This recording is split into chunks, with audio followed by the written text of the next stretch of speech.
Maha a perdu son mari il y a 4 ans.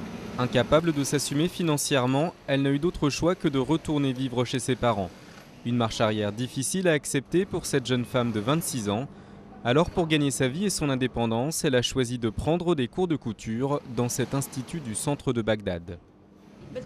Je dois faire vivre toute ma famille. On est dans une situation financière très difficile. J'aimerais trouver un emploi dans un atelier de couture ou si je n'y arrive pas, me mettre à mon compte et travailler chez moi.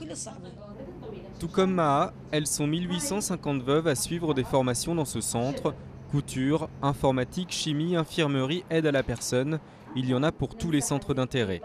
Si ces cours de 2 mois sont là pour aider ces jeunes femmes à remettre le pied à l'étrier, c'est aussi un moyen de leur redonner confiance. Ce que je veux, c'est me prouver que je peux faire quelque chose de ma vie. Je veux aussi être à la fois une mère et un père pour mes enfants, car ils ont beaucoup souffert après la mort de leur père. Ces femmes gagnent 5 $ par journée de formation. Une somme dérisoire mais qui couvre les frais de transport. 5 $ auxquels s'ajoutent environ 130 $ mensuels versés par le gouvernement irakien pour leur venir en aide. Car dans le pays, la situation des veuves est un drame national. Elles sont plus d'1 million, soit une femme sur 15.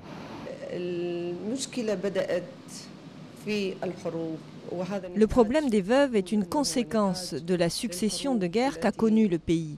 Et depuis 2003, le problème a empiré à cause des attentats et des violences qui n'ont fait qu'augmenter. Sans emploi et sans perspective, certaines femmes sont contraintes de se prostituer.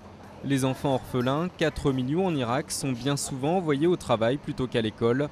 Pour beaucoup de politiques et d'ONG, l'amélioration de la condition des femmes apparaît donc comme la première étape pour développer le pays.